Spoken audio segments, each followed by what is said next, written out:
Welcome to Sleepless Readings. Tonight we'll be reading a festive tale called My Children Aren't Allowed Christmas Wishes Anymore Because Some Come True. I'm a sleazy motherfucker. I'll be the first to say so. When I was young, I was the one in the schoolyard stealing Pokemon cards. When I was older, in the car park leaving dents but never a note. Real slime ball. God, I hope my two kids don't grow up to be like me. I hope my kids grow up to be more like Timmy, or rather, what he could have been. Alone, in my home office, I leaned back on my chair. The best writing that comes out of me is when I hear only the keys of my typewriter, or the sweet, sweet lullaby of whiskey rocks tumbling against my glass.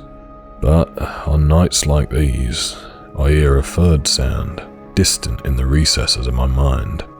I hear him scream, and so I write.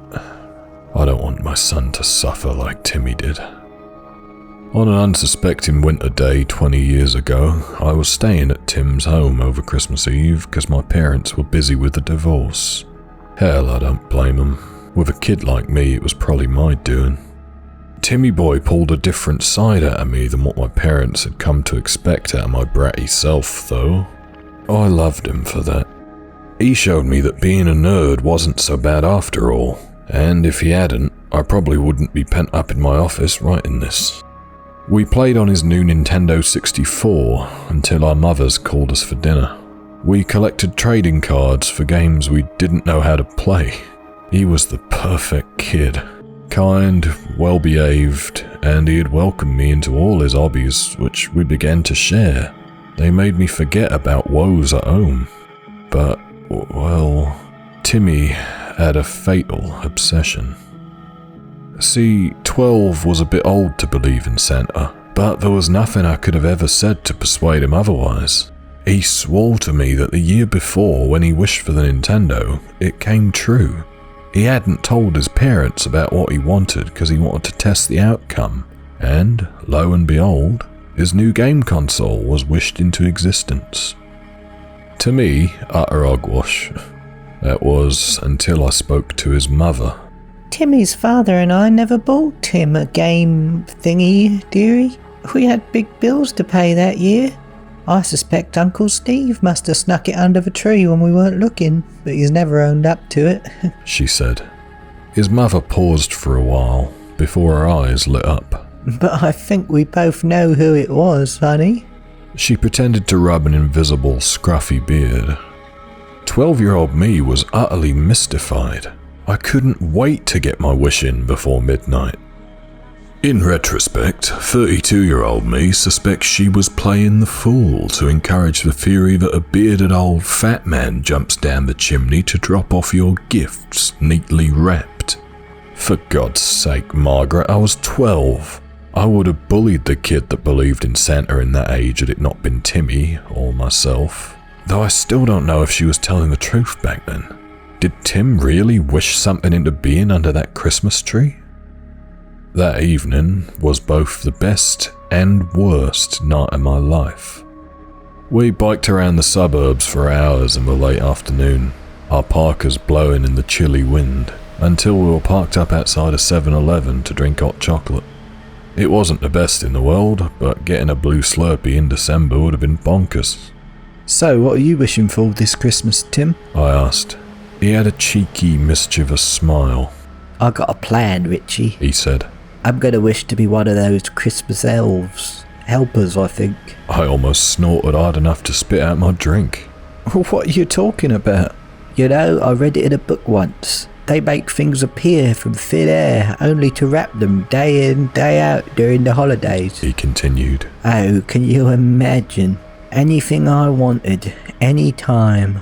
I was losing faith in Santa. The more he spoke, the more ridiculous everything sounded. So you're one of those kids, huh? I'll wish for unlimited wishes from a genie. Well, what do you hope Santa brings you? Timmy said, his pale face sucking at the rim of his cup for any heat to stop his jaw chattering. My chaste, excited mind raced for a moment and didn't question Santa. I only questioned the possibilities. Probably a Nintendo. I brushed some snow off my gloves. Can't always play it at yours, you know. Course you can. He yapped. My smile fell away like the snow from my hand. No, I can't. I looked into the snowy distance, fixated on nothing but what was happening with Mum and Dad. Told you, I might have to move soon. A Christmas elf, huh? Maybe you could wish me happy parents. I know. He sighed. We should probably get to beating that level then. We laughed for a bit. Yeah, we probably should have got around to that. When the sun fell, I realised I didn't want the day to end. We had played handball till it got dark, played Nintendo until Timmy's mum wanted the TV to watch the new Tom Hanks movie, Castaway. Hell, we even do dicks in the snow. Oh, I loved Timmy. That was the last time I saw him. At least, what remained of him. It was midnight when the tickle started. First a tip-tap of the bladder, then a feather upon my belly. I needed to pee. Out of bed I went. My food baby was still round and kicking from Mrs. Roy's marvellous dinner, so it took me a couple wobbles to get to the hallway. I looked down to find my slippers. Batman's faces were round and plump on the stretched bit of pyjama where the button popped by my tummy. Moonlight flooded the hall and painted it an azure blue. Distantly, someone was speaking yonder the hallway in the living room. I yawned. I guess Santa wasn't real. A couple of adults crawling around for scissors and tape at midnight was the end of the mystery. Though something was off. Once in the hall, my jaw was already chattering. Winter's bite had taken the house. It was freezing. Not the cold you would expect from air conditioning left running, but cold like a snowstorm had broken a window and come flooding in. There was popping in the living room. Christmas crackers, perhaps. Hello? I called. Nothing. Only the muted sound of my voice with no echo, like I had been speaking into snow. Margaret? I kept walking, tapping my slippers along the hall. When I reached the lounge, there he was. Timmy was facing the tree, the back of his head a messy black mop. I smiled. Couldn't wait, huh? He didn't move. Timmy? My heart began pounding. Not even a shiver from him in the frosty room. He pulled his head back at me slowly. He looked like a wild dog, his face ghoulish and bearded, breaking into place a canine muzzle and two pointy ears. Elves are not what you see in books. His muzzle sought speech, rasp and shrill as if a snake was trying to speak, though deep within his chest, past one contorted jaw, he still cried out in a little boy's voice. Mommy. Brown, barky remains where legs should be slogged under the thing, moving weighted like an unrooted oak. Every slow step it made its torso contort with a sickening crack, as if its bones had snapped and twisted, growing bigger than poor Timmy's skin could bear. Its mouth had since widened enough that it could fit my sleepy, ripened head inside. Cracking, growing bones that broke through airy skin made it struggle to chase me. I sprinted down the hall, flailing my arms, knocking against every door I could see in the faint moonlight. Mommy! It was looming close, a mere silhouette at the end of the hall.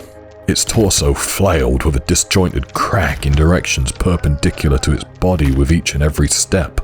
One arm bent up backwards, the other bent down forwards, holding a small, gift-wrapped box. My chest bounced up and down until I felt dizzy.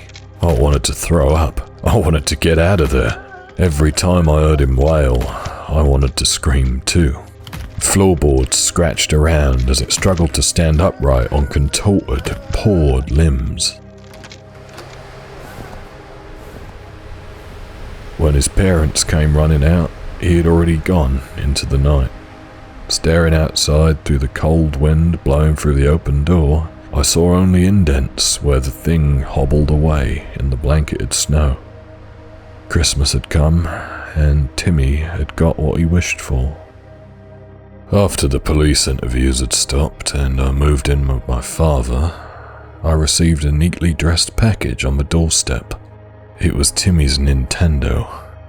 I guess I got what I wished for, too. Now, 30-something, I find writing helps most to take the pain away.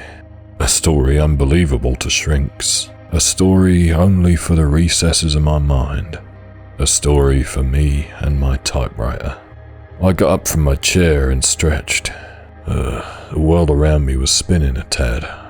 Too much whiskey, man. I tumbled my glass as I stared at the snowfall out my windows. The ice in my glass had melted, and I was too drunk to realize. I finished wrapping Jake's bicycle.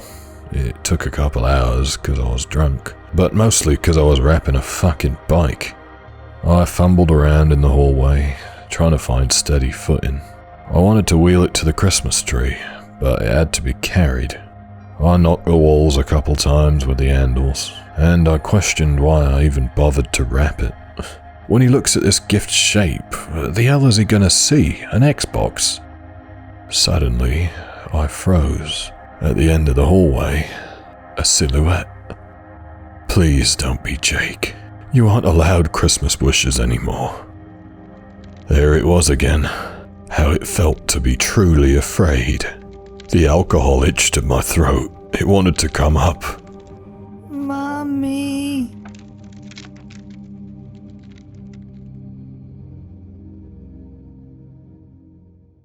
Thank you for listening.